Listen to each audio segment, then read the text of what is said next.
Good evening, everyone. We don't have a microphone today, so we're going to be using our outdoor voice. Thank you. My name's Steve Porcaro. I'll be your moderator.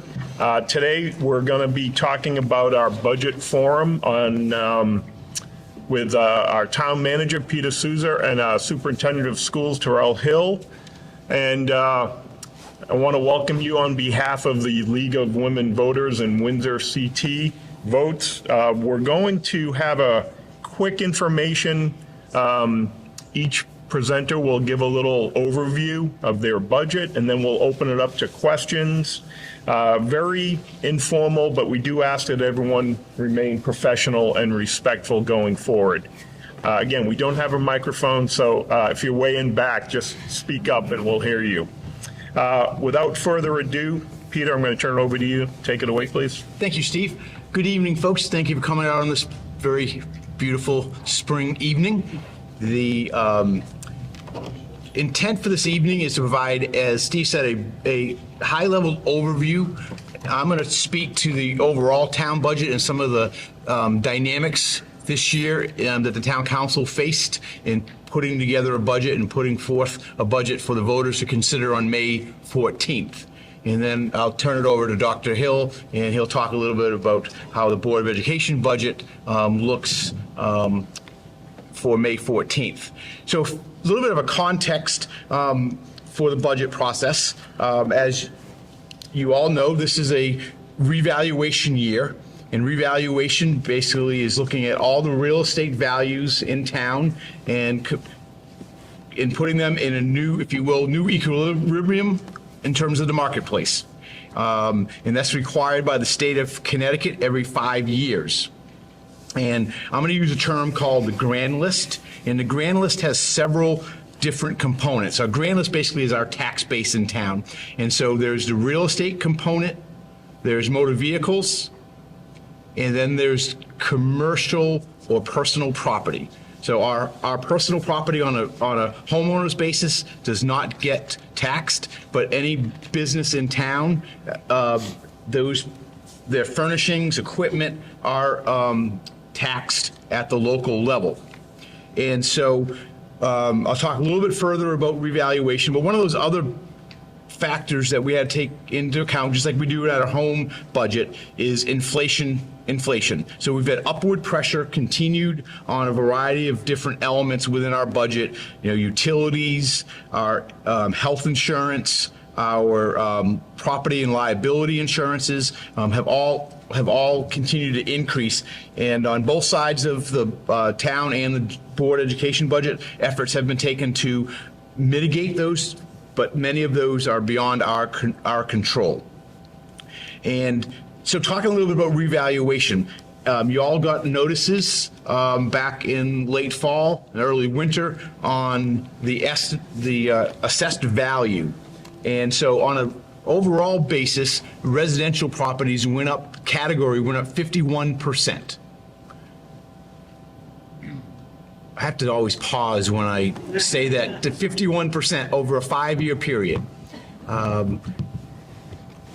The commercial and industrial portion of the grand list went up in the vicinity of 6%. So just then and there, you have a imbalance within the overall grand list components. Motor vehicles decreased by about $19 million, which again is around that 6% or so. After 4 or 5 years of motor vehicle values increasing at a pretty steady clip, this past year, we saw a decline, even though we did not see a decline in the number of registered motor vehicles in town. So that was purely values. So part of the dynamic here is that we all know coming out of COVID, the work model changed dramatically, where there is work from home, there is hybrid work. And so when you look at our office developments in town, there's significant vacancy. And that is not just in Windsor, it's across the nation where that is affecting particularly office or Class A, those bigger, larger buildings. Think of the Hartford, Voya. Those buildings are nearly empty. There's 500,000 square feet of almost emptiness. And so that in itself, between the three largest office buildings in town, the grand list decreased by $100 million in assessed value. So that was the real drag on the non-residential component of the real estate grand list. And for example, a year ago, residential properties equated to approximately 43% of the total grand list pie. Currently, the grand list reflects for residential 52%. So you see that shift within the categories. Residential's at 52%. Commercial industrial properties are now about 25% of the grand list. And I spending a little bit of time on that because that is what we've referred to as the shift in the tax burden or liability. We're only collecting, based upon the budget the town council has adopted, we're only collecting a little over about $1.2 million more in property taxes. So everyone goes like, well, why the heck, Peter, are my taxes going up so much? It's because your house value has increased so dramatically. It's increased on average 51%. I'll bring it to a personal level. My wife and I's home has increased 58% in assessed value. That won't be our tax increase, but that's our assessed value increased 58%. So it's basically, we're just, as all property owners, we're going to be covering more of that overall tax levy. Sometimes we refer to that as the current levy that's being raised. So that's the dynamic of the real estate. We've been through these ups and downs in the past. Some of you have lived through those here in Windsor. This is just much more dramatic on the residential side than it had been. Back in 2010, I believe it was, there was fiscal year 2010, calendar grand list number 2008, it shifted the other way, where residential properties dropped, industrial properties increased, and I believe that was the grand list 2008 time frame. So overall, including the school budget, the expenditure increase is a 3.2% increase year over year. That's combining general government and the Board of Education. The town council did make a number of alterations to the town manager's proposed budget, and when they adopted the budget a week or so ago, they made a $2 million reduction.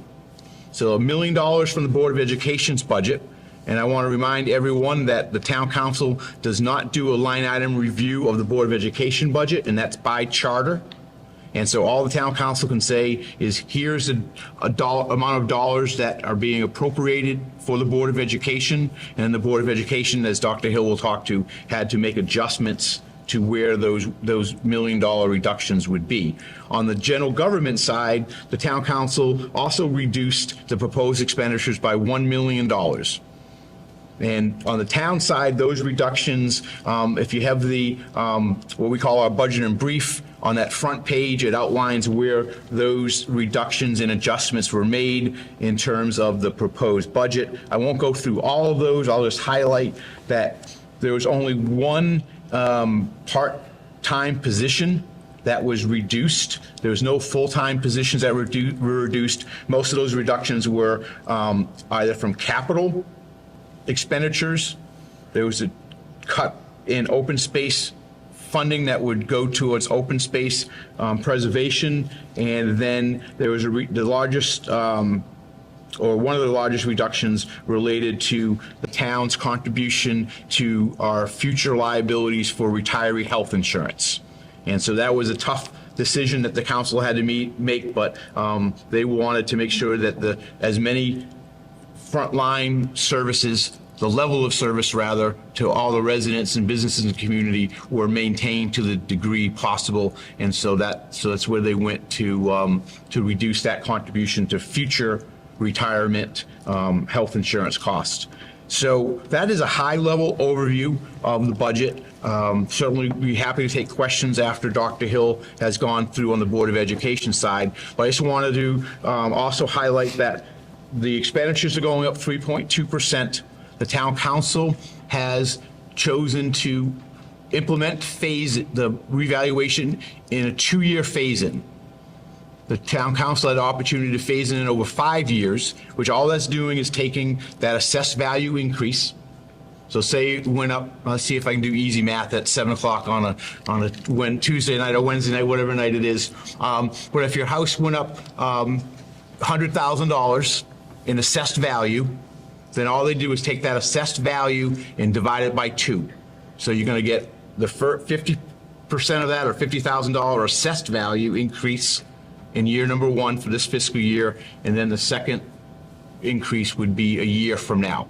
And that was a decision the town council made in understanding that being able to take this revaluation in one, if you will, one bite would be extremely, I say, detrimental to the budgets of many households here in town. So with that, Terrell. Thank you.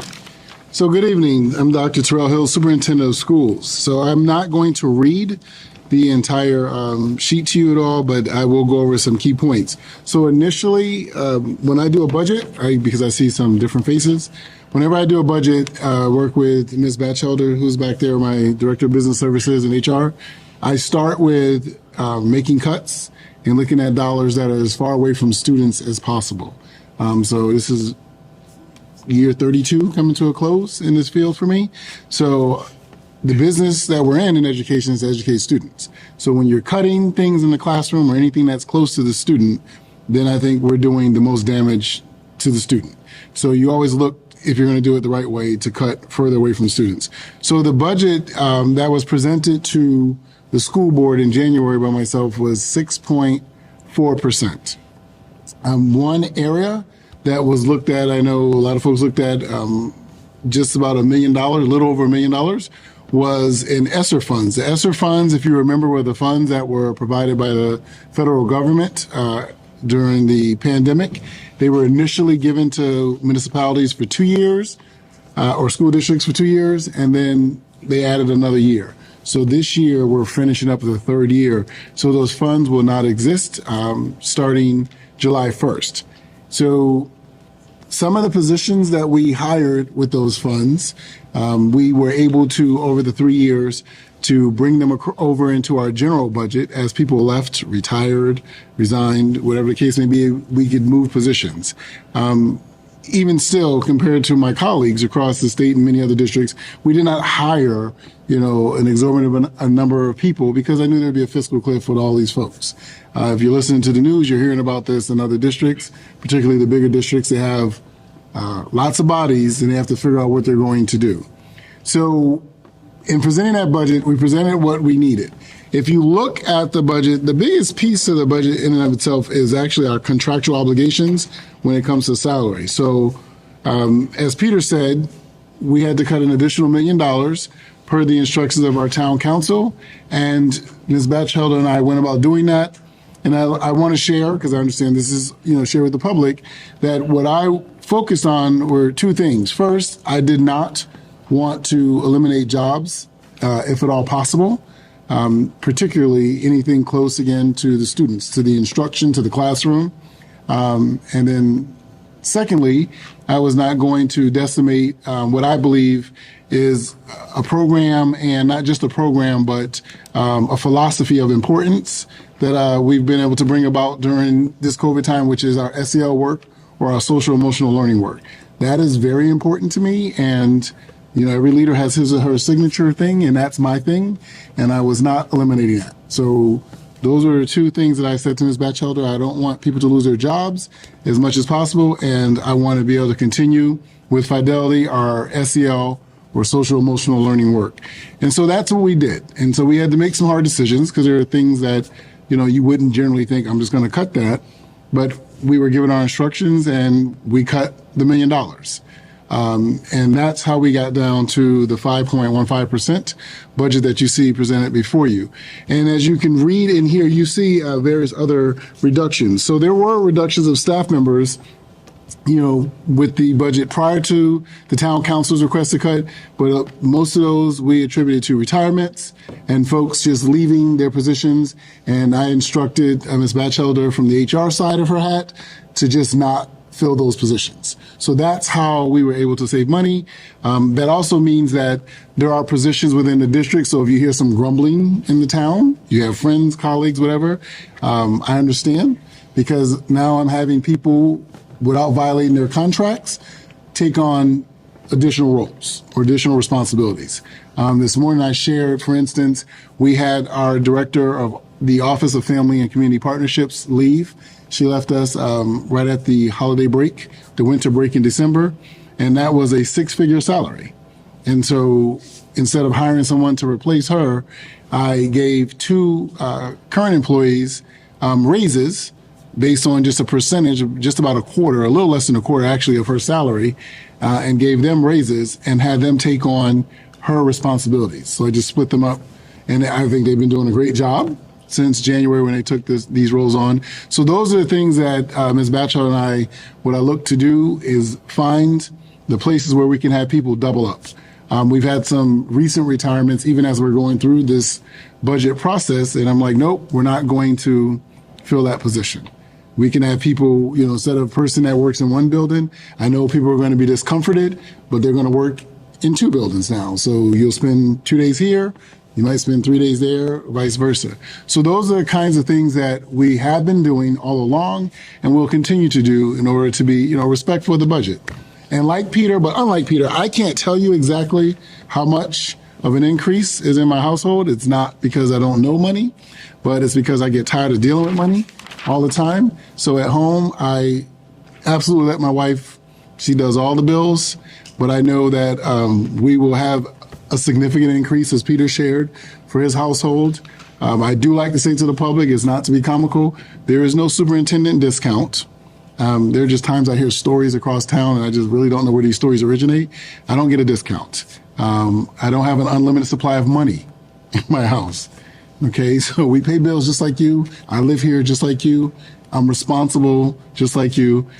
My last child is graduating in June, praise the Lord, but I also have a college bill now sitting in my email, which is harder to figure out than it was to, do this budget. But I'm here too, and I'm part of this community. So I need people to hear that every year. We don't take this lightly. We don't do the budget thinking, we'll just throw anything out there. I don't do fluff. This is my community too. So I just want to make that clear, because I think some voices out there try to share it in a different way, and I don't like that. It's not true at all, and it's disrespectful. So I have to go home to 10 Sabrina Drive, and there will be paperwork from his team, and he still is not giving me a discount. Okay? I'm waiting, but I know I'm never going to get one. So that's how we ended up where we are. And, as Peter said, this is probably best at this point that we take questions from you. All right, so we're going to start. You can ask either of them your question. Please don't everyone raise their hand at once. Yes. Just a point of clarification as it comes to budgets in general. A no vote for the budget does not mean that there is renegotiation of what has been cut. It only gets worse from here, worse meaning additional cuts, correct? Historically, yes.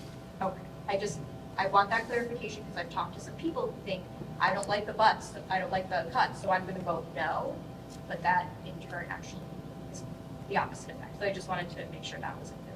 That happened in 2014, 4 times the town went for a budget. And I was a parent that time, and my job was on the line, like they were like, that was the last group that was gonna get cut. So every day, So to just expound on the process to that, so traditionally that has been the case.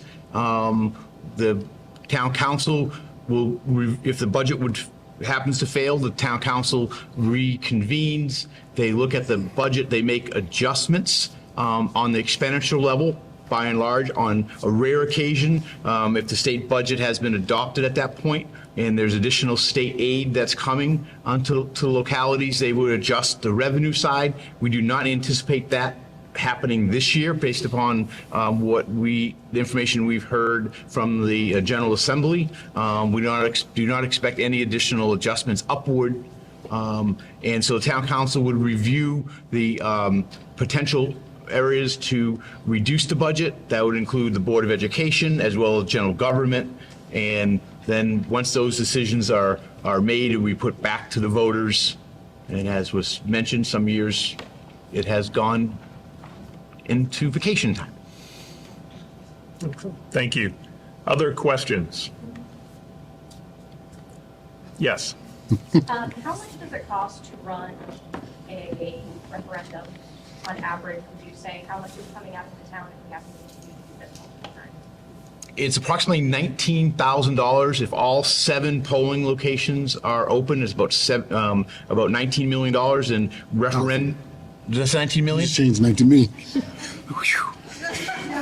That's a decimal point, right?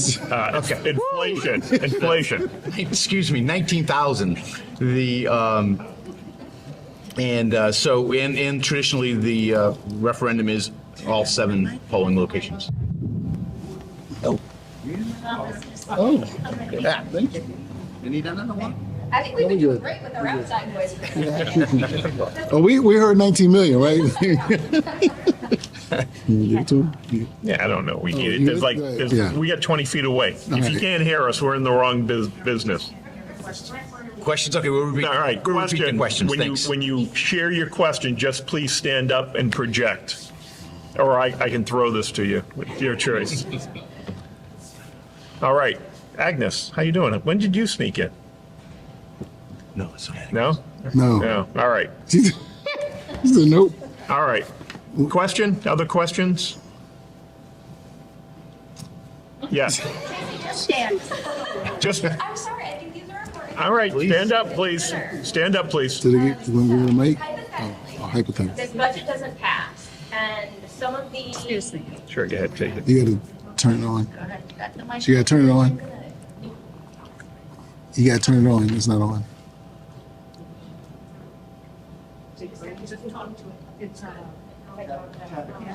Hit the button up, Yeah, hold the button down. and the light will come on.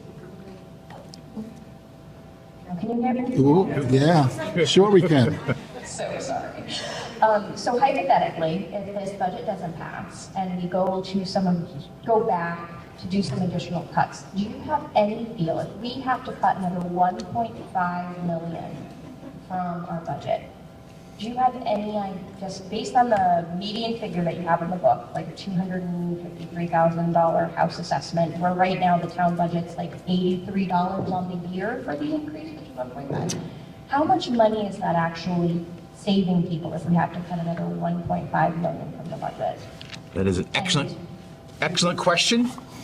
I will need to look at, but I might be able to find that for you, but it would be, unfortunately, it will not be, does not move the tax so-called dial very much. So we're probably talking about, based on the original budget and this budget, $2 million of cuts was about $25 for me.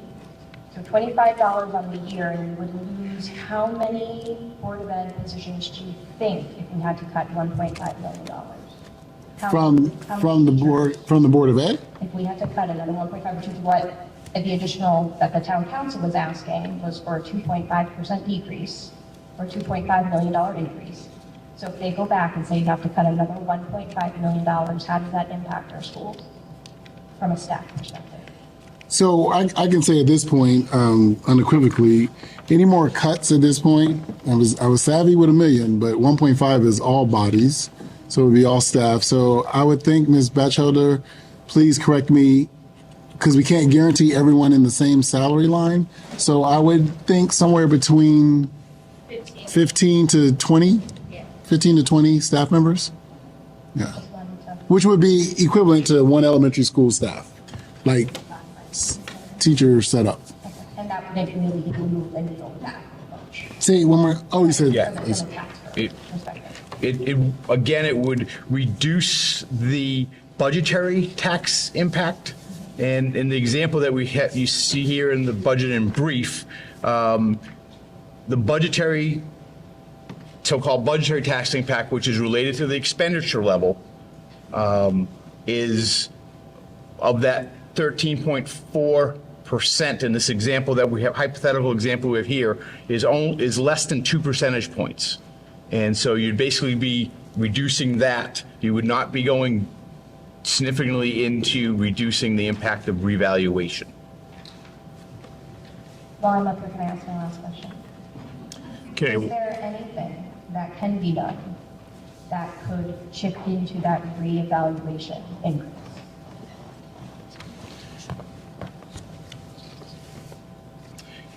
The town council, and I would not recommend this, the town council could choose to increase the number of years in which the revaluation is being phased in. They could increase that and spread that assessed value increase out over up until 5 years.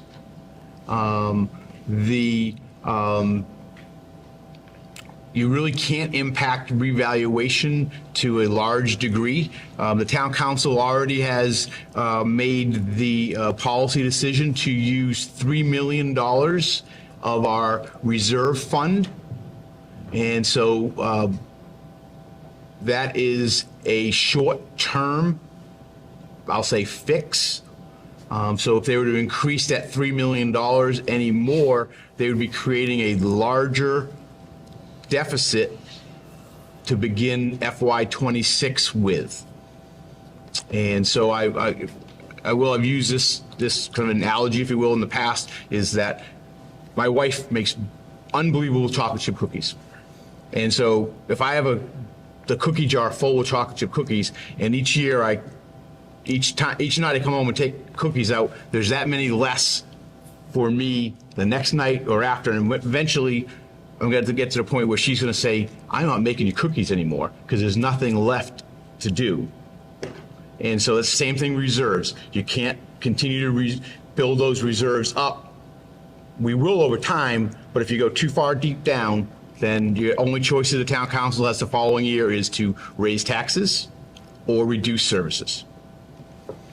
So just in summary, what I'm hearing is that a no vote would not drastically save me money on my taxes if we have to cut further, but would significantly burden town and school resources. It would certainly have an impact to the level of services that the community receives today. all right, thank you. Thank you. Other questions? You keep it under 3 or 4. I'm kidding, you were fine. That was a good way to get us going. Anybody on this side of the room have a question? It's like 3 to 1, 4 to 1 questions. Okay.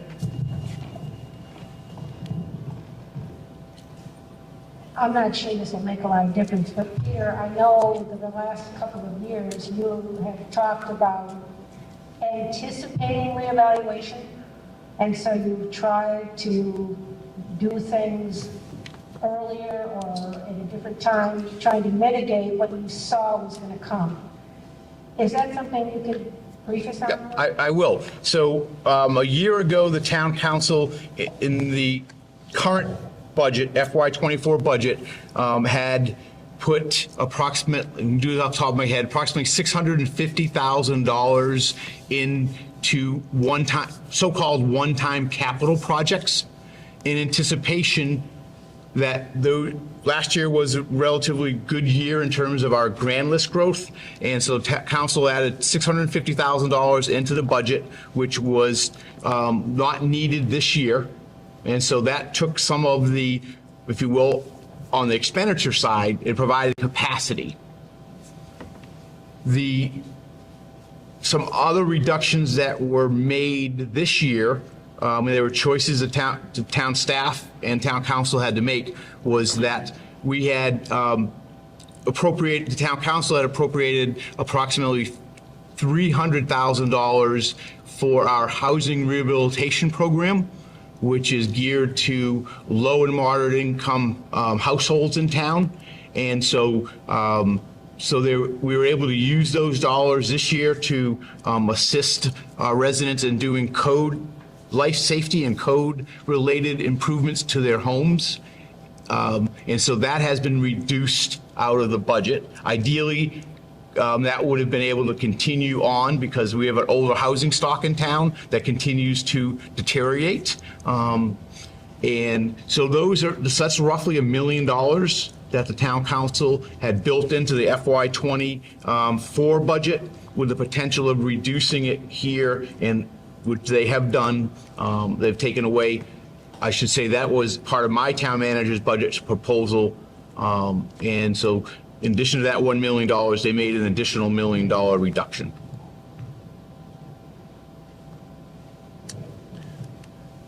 Yes, Marilyn? Would you explain the tax abatement situation? You know, someone this morning asked about that. That was very interesting, that we really have finished most of our tax abatement program. Yes, thank you. So the town council has the ability to provide financial incentives through a tax abatement for commercial and industrial properties. I will note there is also an opportunity on the residential side. So if you have a home, I believe it's over 30 years old, and you do an addition or major renovation that adds a certain amount of assessed value to the home, you too are eligible for that a tax abatement. So it's just not on the commercial side.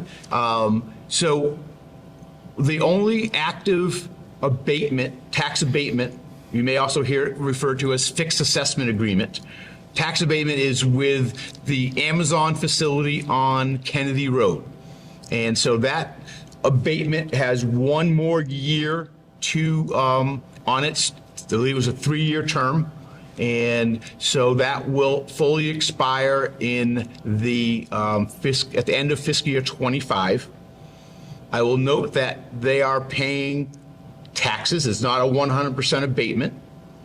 They have the abatement is just on real estate. So any personal property in that building pays the full tax, and they have well over $200 million in assessed value in personal property.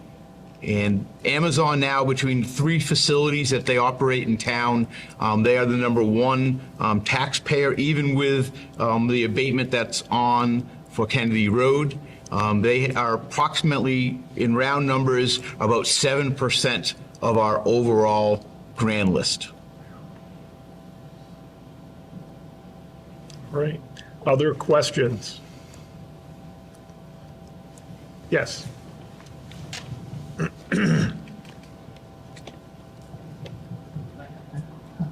thank you. So am I to understand, as a property owner in Windsor, that the proposed 5.15% increase is not only on what the current assessment is of your property, but the new assessment? Could you repeat that? Did you say 51%? 5.15% proposed. You talking about for the school district, the Board of Ed? That's just full, okay. So what is the overall increase for property owners? So there's 2 components. I'm going to speak to 2 components. On the expenditure side, the overall expenditure increase from this current fiscal year to the proposed FY25 budget is 3.21% on the expenditure side. And so we have a hypothetical home. It's not so much hypothetical. It's basically the median valued home here in town. And you see that on the inside page of the budget and brief. And so I'll reference that just to make it clear. So when you add at the bottom of page, it's not numbered, but page 3, at the bottom of that table, you'll see a line that's total increase for this particular property, who saw 51% assessed value. So their assessed value went up 51%. You phase that in over 2 years, so you divide that 51% by 2. Their assessed value for the first year increases by $38,000 in assessed value. The proposed tax rate for the new fiscal year, it decreases from 33.6 mils. And the reason it decreases is because that overall value, the grand list, has grown. And so that formula forces down the mill rate. And so the mill rate that's proposed in the with the budget is 30.37 mils. And so when you combine both the budgetary tax increase related just to expenditures and the increase due to revaluation, it's a 13.4% increase for this particular home that saw a 51% increase in assessed value.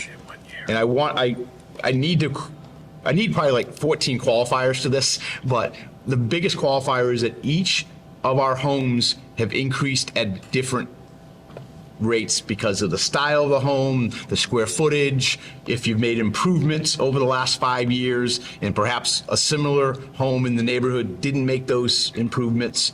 So each home's going to be unique in the revaluation portion of the this math here. So with this home, you're going to see approximately 13.5% tax increase, with the majority of that being due to revaluation. And I would encourage folks to, if you haven't already, we have a few different tools on our website.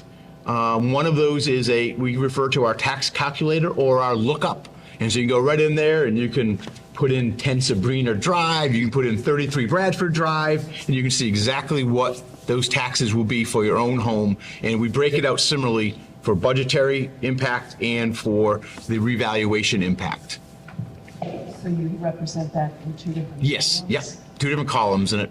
Okay, and that's based on this budget? It's based on based on a 3.1% expenditure increase. Okay, thank you. Okay.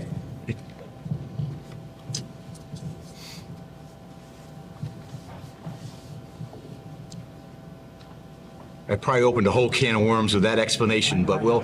Coming after you, Ron. Since we have a council member in the hall here, I'd be interested to know just how many hours and how long the council works to prepare a budget for the town. Well, that's a good question. Give me a moment. Count your gray hairs, Tom. But then that would be a big, big number. Ballpark. It's probably about, with all the time, over 30 hours easily. Yeah.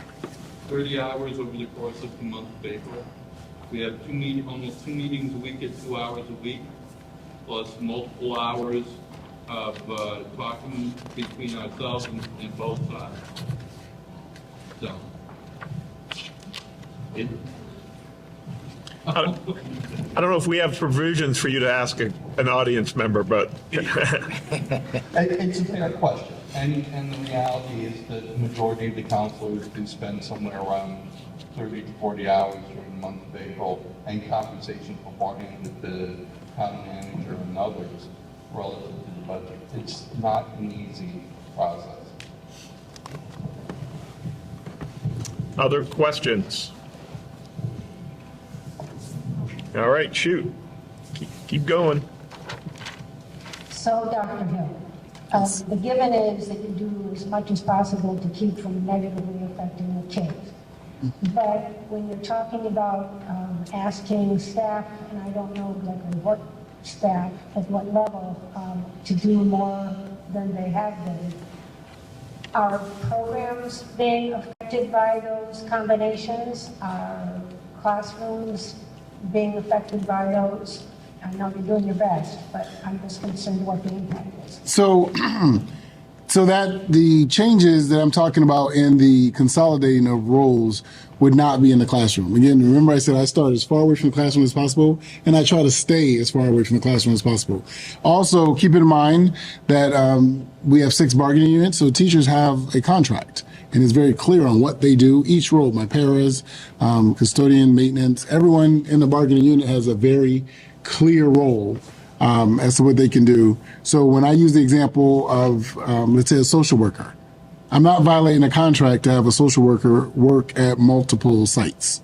So that's not harming a child. We're still meeting any kind of requirements that would be in an IEP. So we're not violating anything. And the social worker can travel. The only thing we're required to do by law is to give that person travel time and pay for mileage. And we do that. So there's no violation there. That would be a contracted person. We already have, and I have always had teachers who, move between a couple of buildings. Not a lot, but that's always, so that's about as far as you go there. But then the other ones that I'm talking about would be folks in the bargaining units or non-certified, those other jobs. So I could say, hey, could you guys pick this up, and give them a raise, so you're not having somebody do something for free, but they are picking up extra work. So you give them a raise, but the raise is not at the same level of someone having a full salary and benefits. So always being considerate of the contracts, for sure, so we don't run any, because then all the savings would be lost in a lawsuit. So I'm not crazy, but yeah. All right. Steve, if I could go back, I did find a approximate answer to your question earlier. If we were to reduce the budget by $1.5 million worth of expenditures, it would be approximately, on the example house, it would be approximately $90 decrease For the year. for the year. Yeah. So $90. For approximately $1.5 million reduction in expenditures. Which would almost indefinitely affect town and Board of Ed staff. I know definitely from Dr. Hill's perspective, it would be people. Services. And on the town side, the town council would have to make, they would have to have choice. There is capital funds in the operating budget that go for road repaving, for sidewalk replacement and repair, for replacing our fleet. And so town council would take additional, which they've already reduced, they could take additional dollars there, or they could take it from staff or a combination thereof. So I don't want to say the town council would clearly do that, but they, at this point, I think there's a little more flexibility on the town side, as the Board of Education's already had to reduce headcount. So I appreciate you. I knew I had it somewhere in this crazy $140 million here, I think. All of the scenarios that have been thrown to you over the past month, I'm like, There's been a few scenarios. Question? Someone had a question? Yes. Thank you. Yeah. Well, first and foremost, I do want to, as a member of this town, I do want to thank everyone who's involved in this process. It cannot be an easy one. I know you probably get all kinds of things coming at you. That's town council, Board of Ed, and you gentlemen who are here in front of us today. So I just want to say I appreciate what you do. And I know it must not be easy to try and fulfill all of these needs.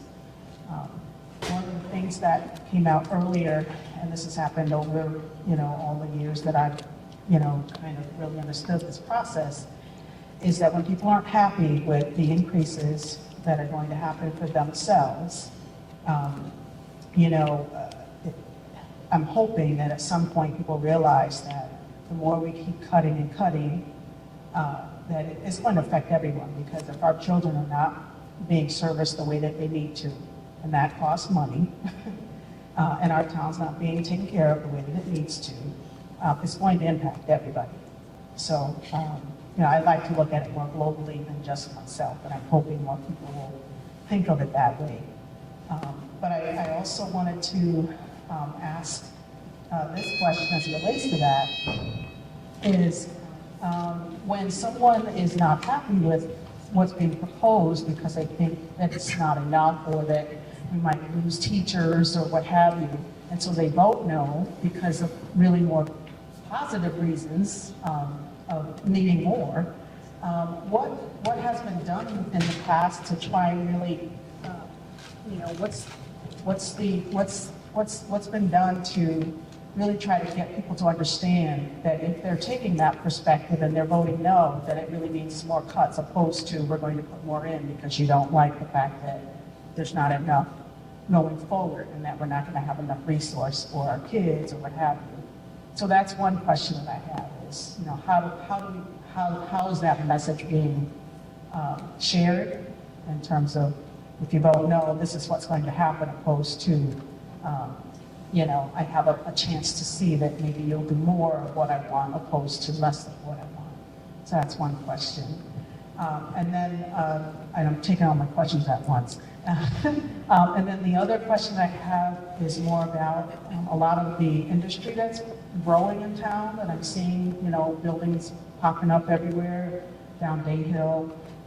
What might be some expected tax revenue from that growth in the future that maybe, that can be part of what is in a conversation or discussed as we go forward. So that's another question.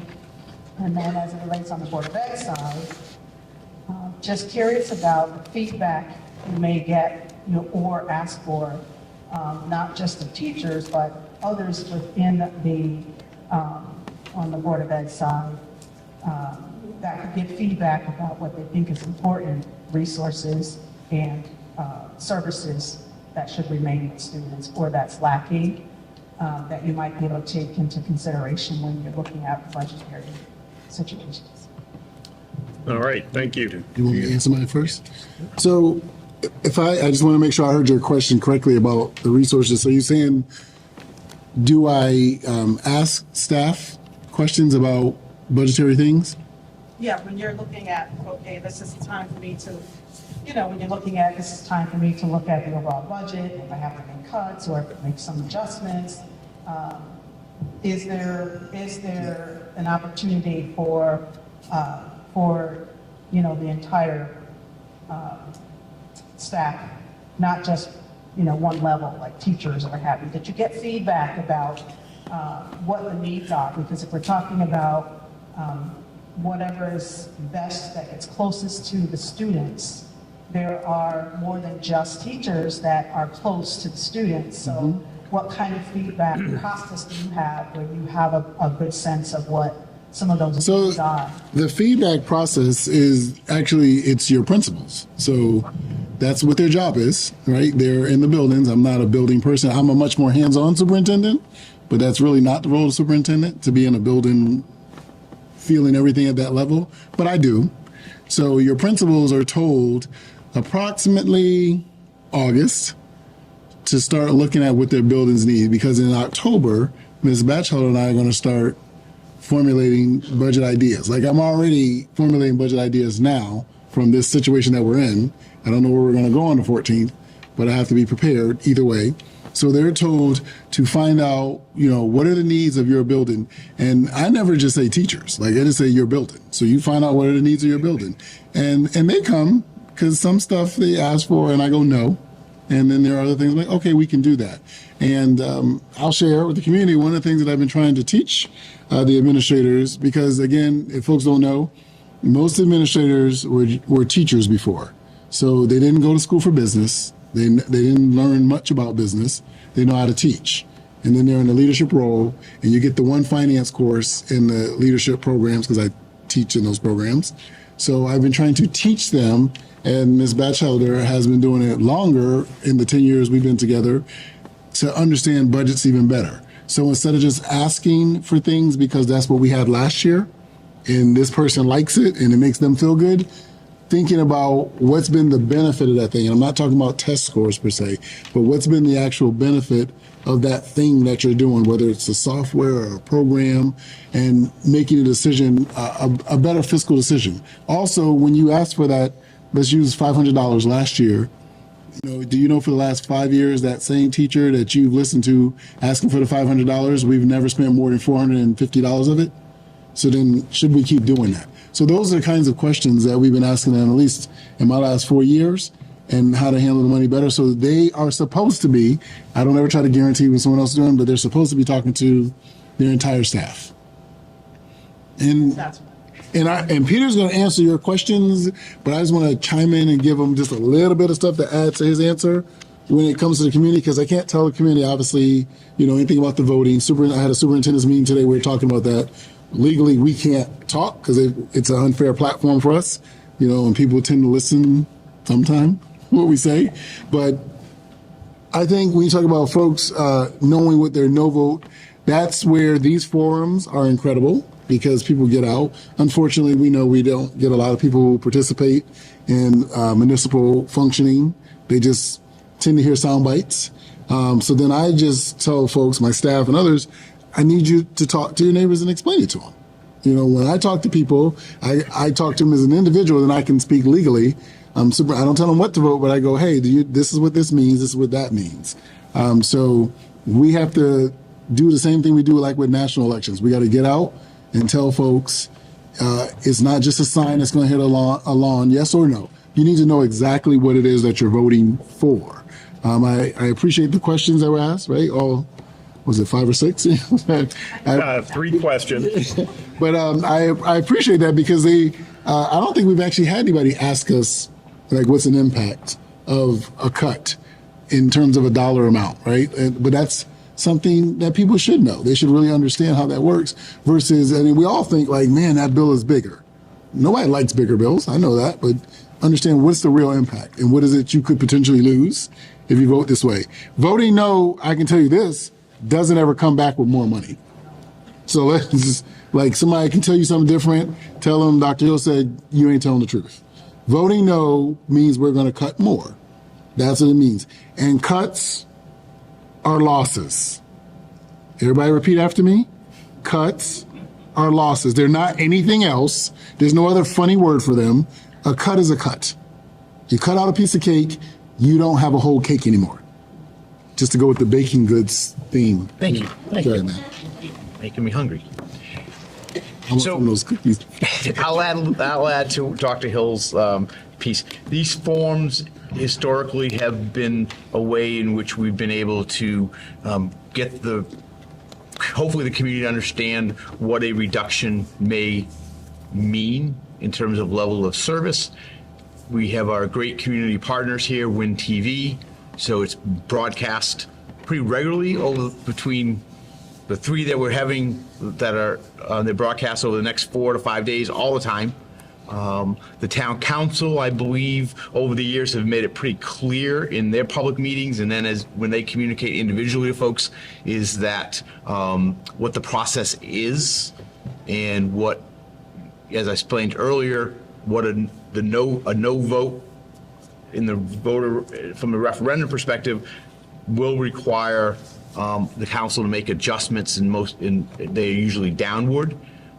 There's also a sense of the different civic, if you will, infrastructure, be it the political town committees, be it groups like the League of Women Voters, CT Votes, are great avenues to be able to help explain folks not only the facts, but also the potential impacts of a referendum being voted down.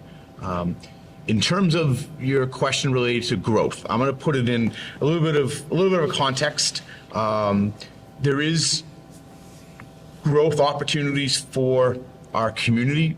We're very fortunate to still have room to grow. We have opportunities to enhance some of our village centers in the proper scale. Other communities that are what I call inner ring communities. For example, in our area, Wethersfield has no room to grow. Only way they can grow their tax base is by tearing down something and building something new. We are not in that situation, and that is one of the reasons why when you look back over the last 15 years, our mill rate, on average, absent a revaluation year, is around 2%. So our mill rate, when you compare it to many of our, what I would say, peer communities, we are lower. And I'm not going to pick on Weathersfield, but I just know that their mill rate is, will be, if this budget is adopted, they will be approximately 8 or 9 mills higher than the town of Windsor. Maybe even a smidgen, maybe even a little higher, maybe being a little conservative with that. So that's not to say anything about the town of Weathersfield. What that does say is that we have had great opportunities in terms of economic development, and at times that swing comes the other way. And this is one of those years where it's swinging that the other way. So the grand list is approximately $4 billion. Our total grand list or tax base, including motor vehicles, personal property, and real estate, is about $4 billion. So if you take 1% of that, that generates $40 million worth of growth. So that's going to be a big number. And so the, for example, the apartments that were built out at the old combustion engineering property, when they were first built, about what now, 5 years ago, thereabouts, they were around $25 million. That's 230 brand new dwelling units. That was about, in those days, about 25 million, maybe a little bit more. Just to put that in context. And so at the proposed mill rate, if we were to get $40 million worth of new growth for the October grand list, upcoming October grand list, that would generate $1.2 million in revenue. So that's what I was back before I said that to move that dial from a tax perspective, we're seeing a $4.4 million expenditure increase, and that's after the town council needed to make adjustments from the proposed budget. So I say that just really to put it in context. So we do have growth coming down the line, and just want everyone to know that if we see a building built today, say they broke ground today, we will not see that any revenue from that other than a building permit. We won't see that for at least 2 fiscal years. Just the way the calendar works. By the time they finish the construction in 18 months, and then if they finish on September of the year, that's great. Because we're able to put them full value October 1st. But if they're only halfway through construction, then we aren't able to fully tax them. So, but we do have opportunities to grow. We're very fortunate. And the town council and the planning and zoning commissions have done, I'd say, a great job over the years. And I've always said that my predecessors back in the 1950s, they set the tone. All we're doing here is trying to make it a little bit better each and every day. All right, other questions? Before we clap. Yes. Thank you. According to this booklet, the increase for the revaluation will be phased in over a 2-year period. Correct. Does that mean the mill rate will go up next year? The mill rate, minus any kind of expenditure increase, which is not possible, the mill rate will go down because the grand list will increase because we're bringing on the second year of the phase-in. So the mill rate will go down, but that will be offset by any type of increases in expenditures. So we anticipate it will be slightly lower than this 30.37, yes, 30.37. Okay. And looking at the booklet, I see here where it says personal property saw an increase of 65 million, while motor vehicles decreased by 19 million. What was the increase in revenue as a result of the revaluation? taking into account the loss from the motor vehicle revenue, what's the actual increase in revenue? So the actual increase in what we call the tax levy, the current tax levy, is just over $1.1 million. And the reason it's at only $1.1 million is that the town council elected to use $3 million worth of our cash reserves to mitigate the increase related to the budget, not revaluation per se. And so we're going to spend or plan to spend $4.4 million, but approximately $3 million of that will be from cash reserves. We'll raise $1.1 million in new revenue, and then there'll be some additional, what we call non-tax revenue, that will make up that difference. In the table you have with the tax rate and impact, you have a property that was valued at $213,000.